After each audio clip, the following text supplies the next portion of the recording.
Métodos quantitativos para avaliação de políticas públicas. Aula teórica 3, estimação dos parâmetros. Olá, pessoal! Nessa aula, a gente vai falar de estimação de parâmetros no modelo de regressão linear. Então, vamos supor que a gente tenha um conjunto de pontos representando uma amostra aleatória extraída de uma população, com informação de x variável explicativa e y variável resposta. Então, vamos supor que na população, a equação que traduz a relação entre x e y possa ser dada por uma equação de regressão linear simples, como essa: y é igual a beta 0 mais beta 1x mais o. Então, o nosso objetivo é justamente estimar essa reta, que na verdade é desconhecida.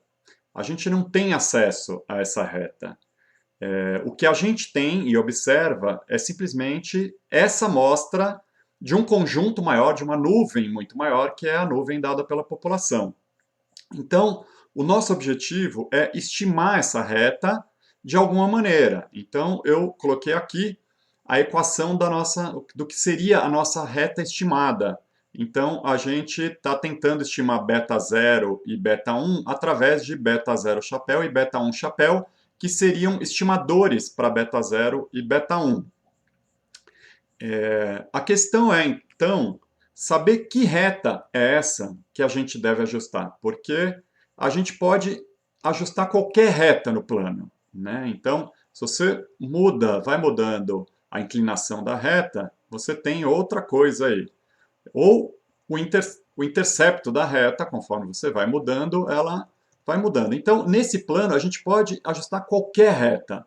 A questão é, como fazer, né, o que a gente vai fazer para estimar uma possível reta que, de preferência, tenha propriedades tais como se aproximar da verdadeira reta em algum sentido, né? O que a gente sabe de antemão é que a gente quer uma reta que ajuste bem os dados, entre aspas, em algum sentido, porque visualmente fica até claro que, por exemplo, essa reta está pior ajustada do que essa, né?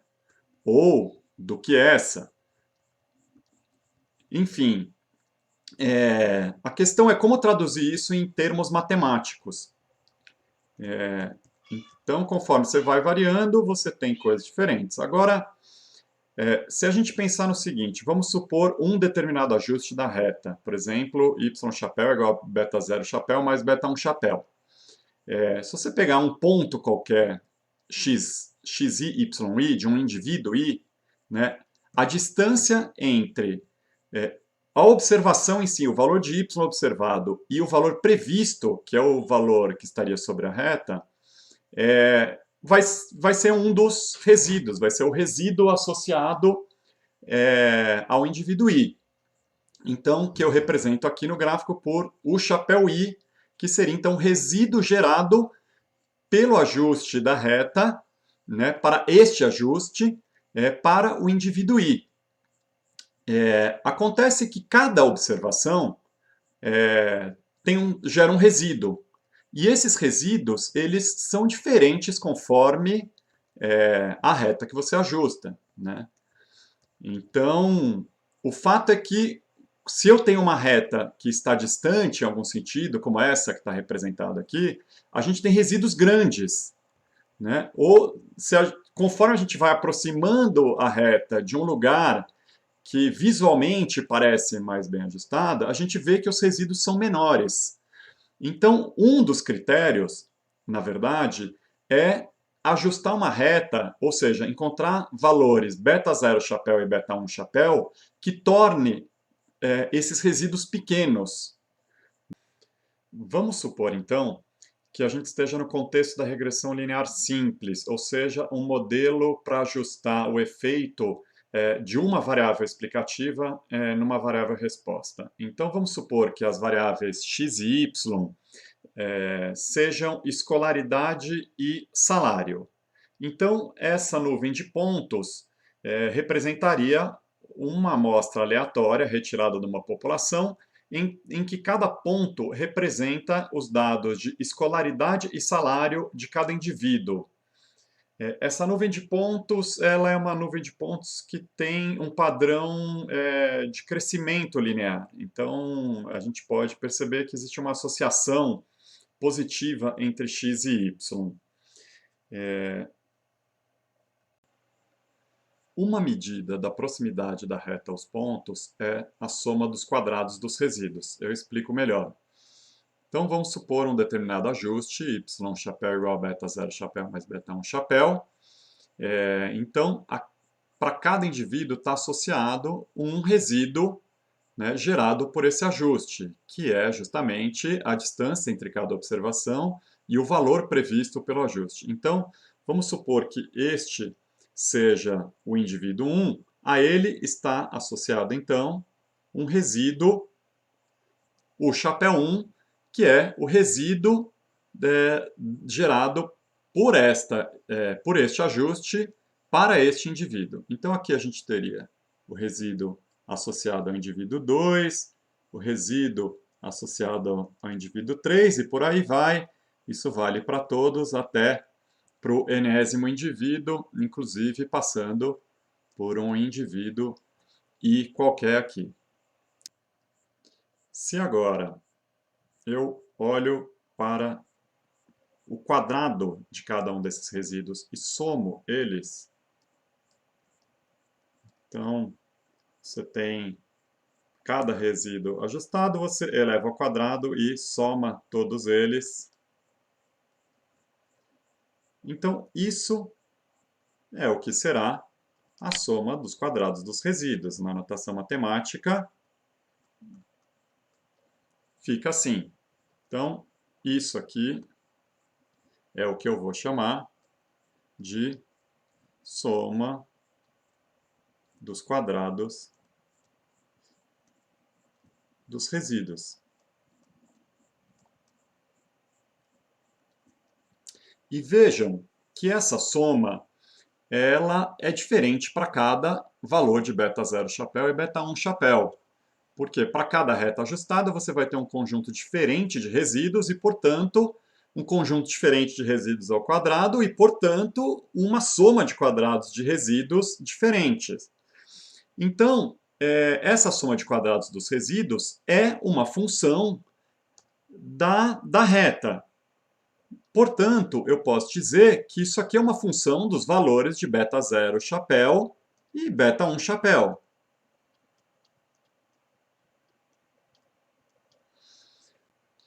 Isso vai ficar mais claro se eu expressar cada resíduo da seguinte forma. Então, observe que cada resíduo ele é justamente a distância entre o valor efetivamente observado do indivíduo I e o valor ajustado pela equação de regressão. Mas o valor ajustado ele é justamente beta 0 chapéu mais beta 1 chapéu vezes o valor de xi, o valor de x associado ao indivíduo I. Então, se eu substituir agora, né, este cara aqui por isto daqui, o que a gente vai ter é isso daqui, yi menos beta 0 chapéu mais beta 1 chapéu vezes xi. Né? Então, que ficaria, então, yi menos beta 0 chapéu menos beta 1 chapéu vezes xi. Se a gente olhar de novo para a soma de quadrados dos resíduos, SQRS, que é simplesmente a soma dos resíduos estimados ao quadrado, e substituir o I chapéu por esta expressão aqui, a gente obtém esta soma seguinte. yi menos beta 0 chapéu menos beta 1 chapéu xi, tudo ao quadrado. E assim fica claro que a soma de quadrados dos resíduos é função de beta 0 chapéu e beta 1 chapéu. que a gente pode expressar desta maneira. E logo, a gente pode encontrar valores de beta 0 chapéu e beta 1 chapéu que minimizam a soma de quadrados dos resíduos. Isso é feito usando ferramentas do cálculo diferencial, que a gente não vai entrar em detalhes, mas o fato é que usando essas ferramentas, a gente encontraria os seguintes valores de beta 0 chapéu e beta 1 chapéu. São esses os valores de beta 0 chapéu e beta 1 chapéu que minimizam a soma de quadrados dos resíduos.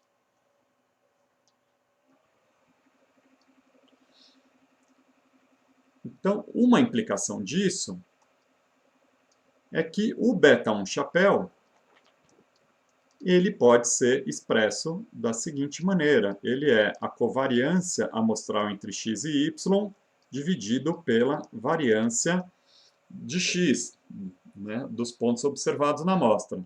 De tal maneira que, se a associação entre x e y for positiva, isso implica que o beta 1 chapéu também é positivo. Então, se você tem variáveis x e y positivamente correlacionadas, isso implica que você vai ter um beta 1 chapéu maior do que zero. E outra coisa importante observar é que a única condição para que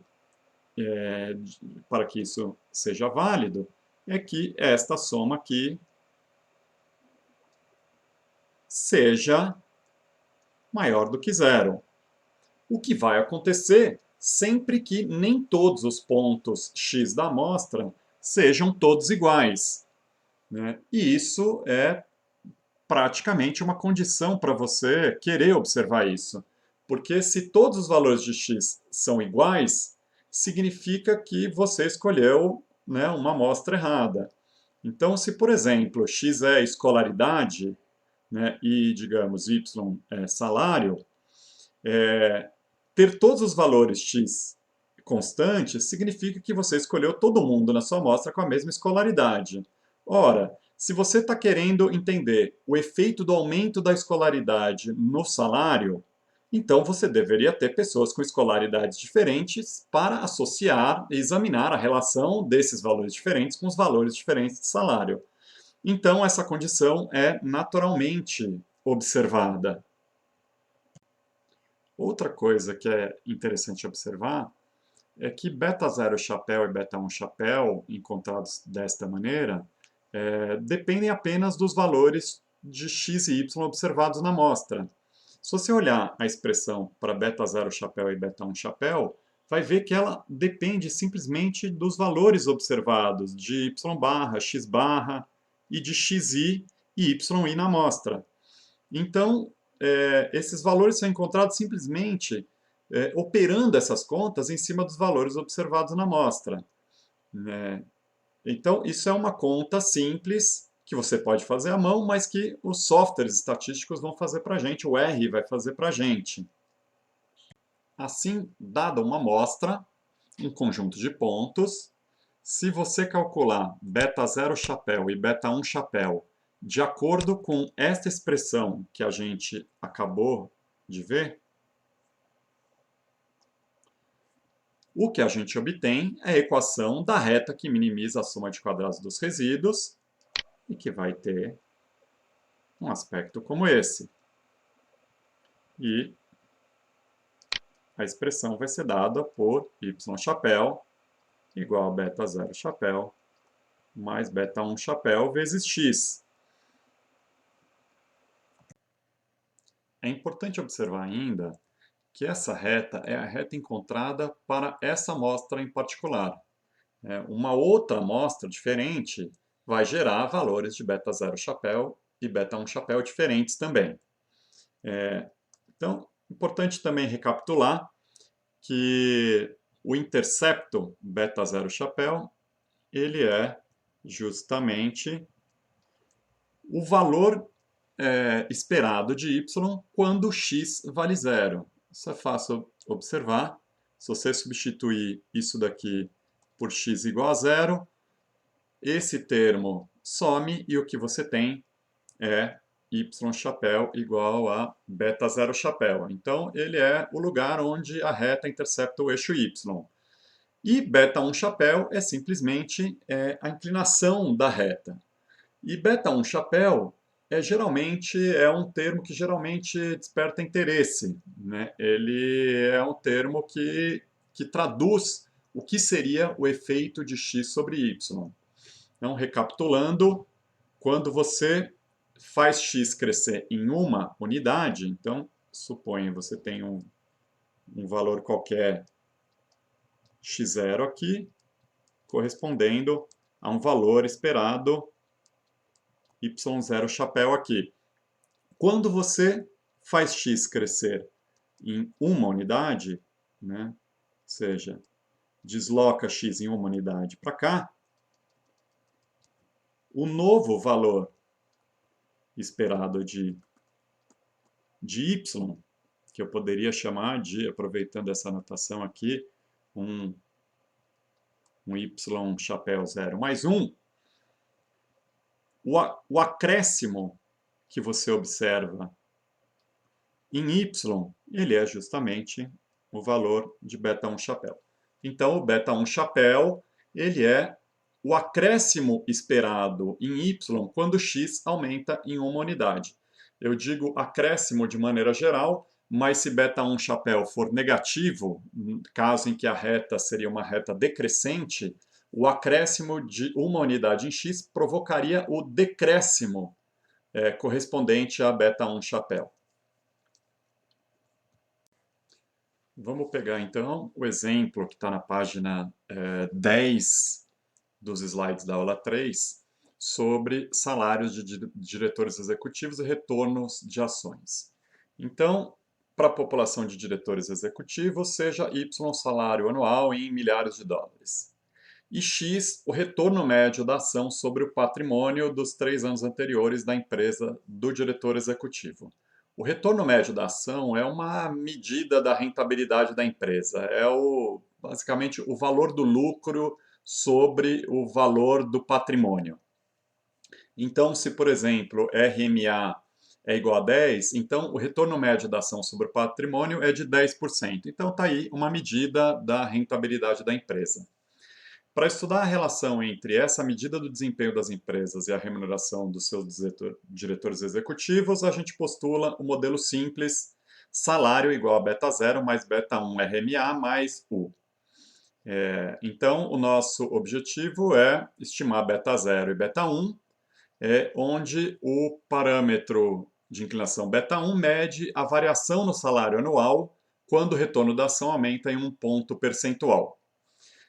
Como um RMA mais elevado é melhor para a empresa, a gente espera que beta 1 maior do que 0, indicando que quanto maior o RMA, maior deve ser o salário. Na amostra, a gente observa um salário médio anual de 1.281, ou 1.281.120, com mínimos de 223.000 e 14.822.000, respectivamente. O retorno médio das ações para os anos 98, 99 e 1990 é de 17,18%, sendo que os valores menor e maior são 0,5% e 53,3%, respectivamente. Ou seja, isso é uma contextualização para a gente entender os valores e como as empresas, né, como esses valores estão distribuídos na amostra de empresas. Então, usando dados do arquivo CELSAL1 RData, a gente estima, através daqueles estimadores beta 0 chapéu e beta 1 chapéu de mínimas quadradas, a gente estima os seguintes valores para beta 0 chapéu e beta 1 chapéu. Beta 0 chapéu é igual a 963,191, 963.191, e beta 1 chapéu 18.501, de tal maneira que a equação estimada fica salário chapéu igual a 963.000 e tanto, mais 18.000 e tanto vezes RMA. E a gente usa o chapéu em cima do salário para indicar que é uma equação estimada. A interpretação. quando RMA igual a zero, o salário previsto é, então, o intercepto. O intercepto estimado na amostra, beta zero chapéu, é 963 mil. Então, isso indica que 963 mil e tanto é o valor esperado ou previsto do salário quando o retorno médio da ação de uma empresa é igual a zero. E para descrever a variação prevista no salário, a gente pode escrever a seguinte equação de variação. A variação esperada no salário, a variação estimada no salário, que a gente vai denotar por delta salário chapéu, isso daqui, é igual a 18.501 vezes a variação no RMA. De tal maneira que quando o RMA aumenta em uma unidade, o aumento estimado no salário corresponde a 18.501, que é justamente o valor estimado de beta 1 chapéu. Como essa equação é linear, esse valor é a variação estimada independente do valor do salário inicial. A gente pode, finalmente, usar essa equação para comparar salários previstos para valores diferentes de RMA. Então, se o RMA de uma empresa igual a 30, por exemplo, substituindo 30 na equação de salário aqui em cima, substituindo este RMA por 30, a gente obtém esta equação aqui, salário estimado é igual a 963.191 mais 18.501 vezes 30. Encontrando este valor, 1.518.221, que seria o valor estimado do salário de um diretor executivo cujo RMA fosse igual a 30. Então vejam que, embora a gente tenha chegado neste valor estimado, isso não quer dizer que um diretor que tem uma empresa cujo RMA seja igual a 30, vai ganhar exatamente esse valor estimado. Isso é uma estimativa e mais para frente a gente vai ver que, na verdade, esse valor corresponde a um valor médio entre todos os diretores de empresas, se a gente pudesse investigar isso, entre todos os diretores de empresas que têm um RMA igual a 30, aproximadamente 30. Na verdade, isso é uma aproximação muito simples. A gente está fazendo uma equação, ajustando uma equação para salário, usando como variável explicativa apenas o RMA. Então, mas a gente sabe que tem muitos outros fatores que afetam o salário de um diretor de uma empresa, como a escolaridade do diretor, como o tempo de casa que ele tem, a experiência que ele tem no mercado, assim, uma série de outros fatores, inclusive relacionados à própria empresa. Isso, então, é uma estimativa da equação de salário, que tenta, de alguma maneira, aproximar esta equação desconhecida, que é equação populacional, que é justamente aquilo que a gente está tentando aproximar. Isso aqui é desconhecida, isso a gente não enxerga, e o que a gente obteve foi uma estimativa dessa equação. Essa aqui, então, seria aquilo que a gente chama de função de regressão amostral, e isso daqui seria a função de regressão populacional desconhecida. Mas a gente sabe que isso é uma tentativa de aproximação, e uma outra amostra qualquer poderia levar a gente para uma reta de regressão diferente. Vamos observar mais um exemplo que relaciona salário e educação agora.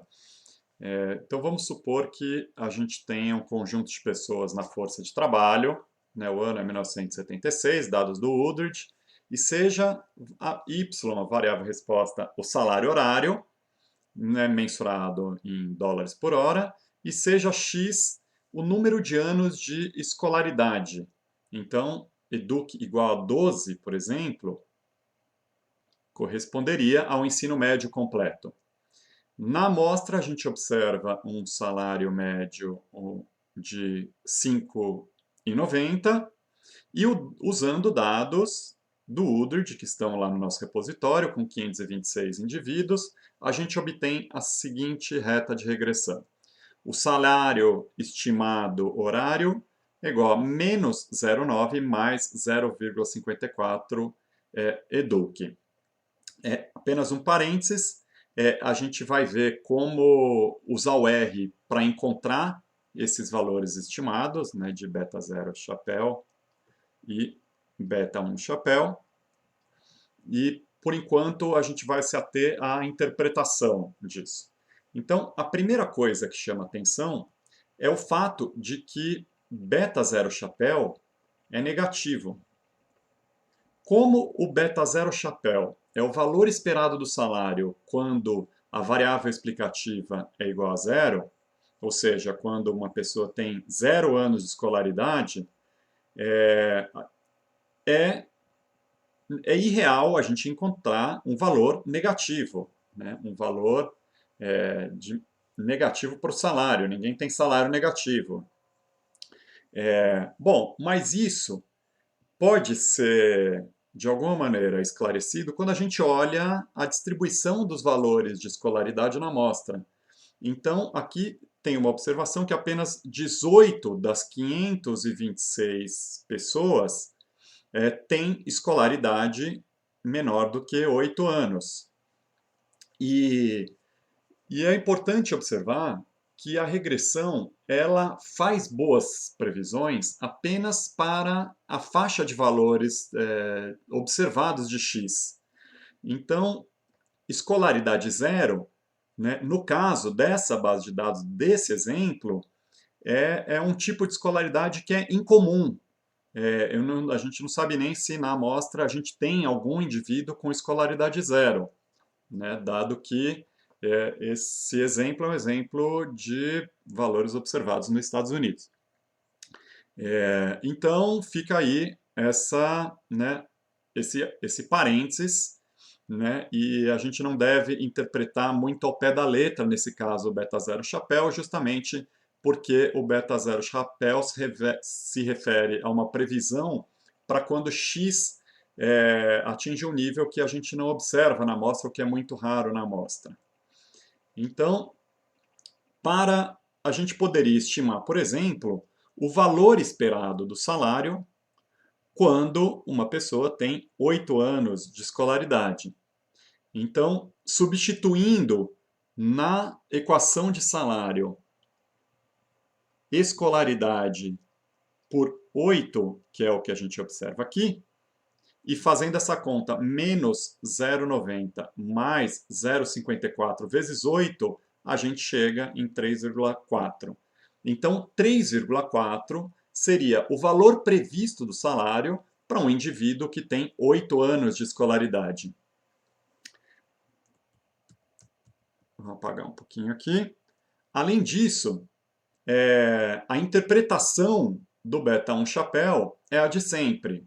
Então, este 0,54 aqui, ele é o valor, o acréscimo esperado em y, quando x aumenta em uma unidade.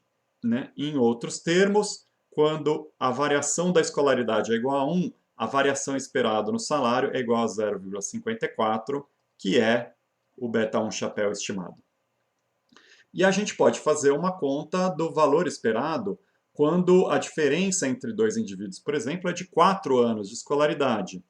Né? Então, substituindo naquela equação da variação esperada, que eu posso reproduzir aqui, o valor, né, a variação esperada em y vai ser igual a beta 1 chapéu vezes a variação em x. Então, se a variação em x, por exemplo, é igual a 4, a variação esperada no salário deve ser igual a 4 vezes o beta 1 chapéu, 4 vezes o beta 1 chapéu, que é igual a 2,16. Então, eu poderia dizer que a diferença esperada entre dois indivíduos em que um deles tem 4 anos a mais de escolaridade do que o outro é de 2,16 dólares por hora. Então, devido à natureza linear da equação, qualquer ano adicional de educação formal aumenta o salário na mesma quantidade, que é igual ao beta 1 chapéu. Aqui vai então um último exemplo para a gente acabar essa primeira videoaula, essa primeira experiência nossa com aulas gravadas. Então, esse exemplo é um exemplo sobre a relação entre gasto de campanha e resultados eleitorais, com dados que estão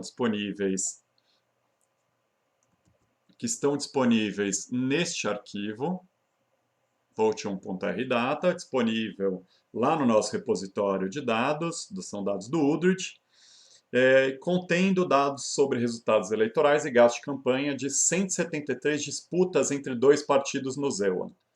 Então, nesse contexto, tem 2 candidatos em cada disputa, né, um candidato A e um candidato B, e seja o voto A, porcentagem de votos recebido pelo candidato A, e parte A, a participação dos gastos totais de campanha que cabem ao candidato A. A gente sabe que tem muitos outros fatores, além da participação do candidato nos gastos totais de campanha, que afetam o resultado eleitoral, incluindo a qualidade dos candidatos e os valores absolutos dos gastos de A e B. No entanto, a gente pode estimar um modelo de regressão simples para tentar entender se gastar mais do que o concorrente implica uma porcentagem maior de votos. A equação estimada usando as 173 observações é voto A igual a 26,81 mais 0,464 parte A. Então, novamente, aqui temos o valor de beta 1 chapéu estimado, né? Ele está indicando o seguinte, que cada ponto percentual a mais da participação do candidato faz aumentar em 0,464 o número de votos, né, ou a porcentagem de votos recebida pelo candidato A. Como esse 0,464 é aproximadamente 0,5, isso está indicando que cada ponto percentual a mais de participação nos gastos corresponde a um acréscimo de aproximadamente 0,5% de votos. Então, digamos, 10% a mais de gasto do candidato A corresponderia a um aumento estimado em 5% nos votos. O modelo ainda não nos permite dizer se este efeito, né, do valor da participação dos gastos do candidato no seu resultado eleitoral pode ser entendido como um efeito causal. Isso ainda não é possível dizer, a gente vai precisar verificar se o nosso contexto observa uma série de premissas que a gente precisa assumir para o nosso modelo, que a gente vai ver nas aulas a seguir. Mas, de todo modo, isso é uma coisa relativamente crível, né? Isso está indicando que quanto maior o gasto, né, a participação do candidato nos gastos de campanha, maior é a quantidade de votos dele na relação de 2 para 1. Né? Então, se você aumenta em 2 pontos a participação, você aumenta 1 ponto percentual o seu voto. Então, finalmente, se você observar, substituir parte A por 50, ou seja, se o candidato A tem aproximadamente 50% dos gastos, substituindo este 50, né, aqui,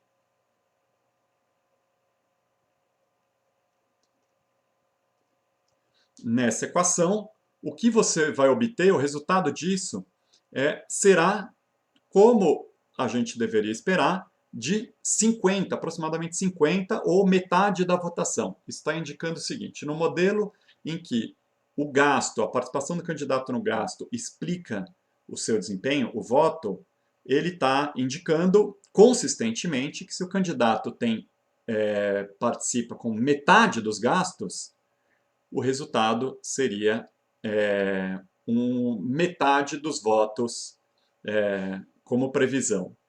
Então, o candidato que gasta metade do valor total da campanha, né, metade para um, metade para o outro. O valor previsto do voto de A é metade também, como a gente deveria esperar. Bom, e assim a gente finaliza aqui essa primeira parte, a parte teórica da nossa aula 3, e em breve eu devo postar a nossa aula 3 prática, mostrando finalmente para vocês como é que a gente faz o ajuste desses coeficientes e faz a estimativa desses coeficientes usando R. É isso aí, pessoal. Com isso a gente encerra essa primeira videoaula da aula 3 teórica. Eu espero que vocês estejam acompanhando, que estejam gostando. Eu peço desculpas pela falta de traquejo com essas ferramentas, com o modelo de aula. Eu estou usando isso pela primeira vez, é uma experiência nova, forçada para mim, para todos nós, né? Mas é isso. Então eu espero que esteja tudo bem, que vocês estejam acompanhando, que o curso renda frutos, que ele seja efetivo.